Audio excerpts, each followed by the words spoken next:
Selamat pagi anak-anak, kita kembali berjumpa dan belajar seperti biasa. Sebelum kita belajar, alangkah baiknya kita menyerahkan diri total kepada Tuhan yang memberi kita keselamatan dan kesehatan. Sebelum kita belajar, kita berdoa saja dan kita hanya membuat tanda salib dalam nama Bapa dan Putra dan Roh Kudus. Amin. Anak-anak, langsung saja kita mulai. Mohon dibuka bukunya bab 4 bagian B, Yesus taat pada Allah atau Yesus taat pada Bapanya. Nah, perlu kita tahu apa arti taat. Taat artinya mau menerima, mengikuti, atau melaksanakan. Selama Yesus berada di dunia, Ia selalu melakukan kehendak Bapanya. Bahkan tidak pernah sekalipun Ia berpikir untuk berpaling dari Bapanya. Kita tahu dunia ini penuh dengan godaan. Hal ini juga pernah dialami Yesus, termasuk dari iblis atau setan. Iblis berupaya untuk meyakinkan, memaksa, atau menipu agar Yesus tidak setia kepada Bapanya. Hal itu tidak berarti bagi Yesus. Pendiriannya teguh pada Bapa. Itu tampak dari ketika Ia dicobai iblis di padang gurun. Ia tidak mau tipu muslihat dan bujukan iblis. Bahkan Yesus mengajarkan kebenaran kepada iblis. Inilah salah satu bentuk ketaatan Yesus kepada Bapanya. Bagaimanakah kisah Yesus dicobai iblis di padang gurun? Saksikan dan simak penjelasan berikut ini. Pencobaan yang dialami Yesus di padang gurun.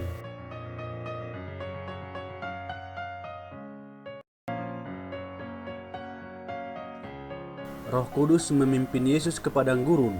Selama 40 hari, 40 malam, Yesus tidak makan apa-apa. Tentu saja, Yesus sangat lapar. Karena tahu bahwa Yesus lapar, iblis pun datang mencobai Dia. Iblis menunjuk sebuah batu sambil berkata, "Kalau engkau anak Tuhan, ubahlah batu ini menjadi roti."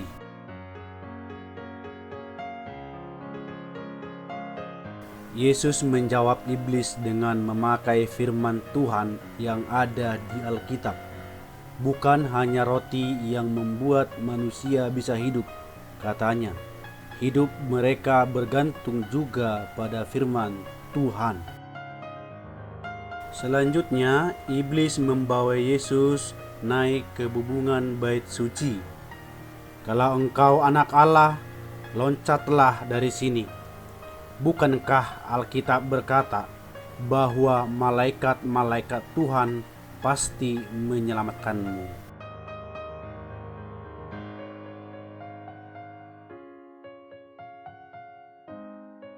Maka Yesus kembali memakai firman Tuhan untuk menjawab serangan kedua iblis.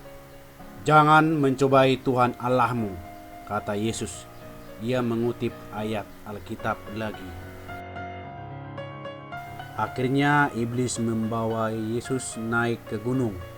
Ditunjukkannya semua kerajaan dan kekayaan yang ada di dunia. "Semua ini bisa menjadi milikmu," kata iblis, "asalkan engkau sujud dan menyembahku." Lalu Yesus menjawab iblis. "Enyalah kau iblis," seru Yesus. Sekali lagi Yesus mengutip firman Tuhan.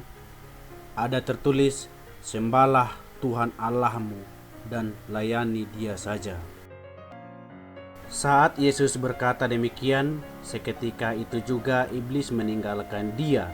Lalu datanglah para malaikat dan melayani Yesus. Yesus telah dicobai, tetapi Ia tidak berdosa, satu kali pun tidak. Supaya lebih gampang dipahami, simak dan tontonlah video berikut ini.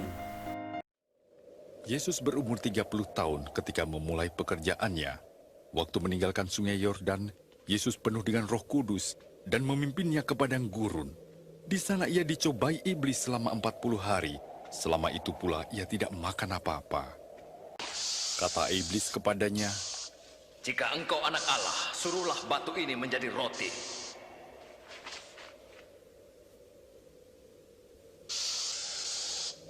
Ada tertulis, manusia hidup bukan dari roti saja, tapi dari firman Allah.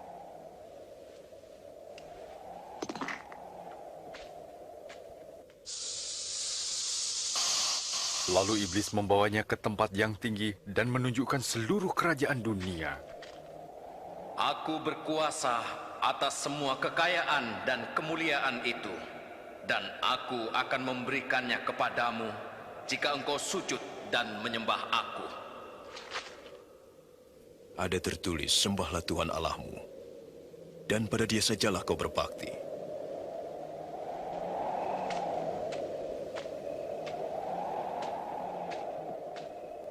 Iblis membawanya lagi ke Yerusalem dan menempatkannya di bubungan bait Allah. Jika engkau anak Allah, jatuhkanlah dirimu ke bawah, sebab ada tertulis, Allah akan menyuruh malaikat-malaikatnya menatang engkau, sehingga kakimu tidak terantuk pada batu.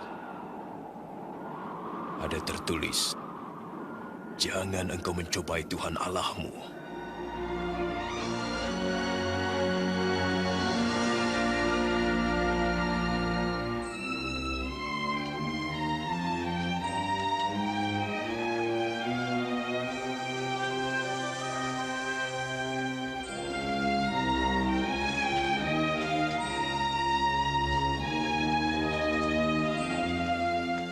Dan ia kembali ke Nazaret, tempat ia dibesarkan.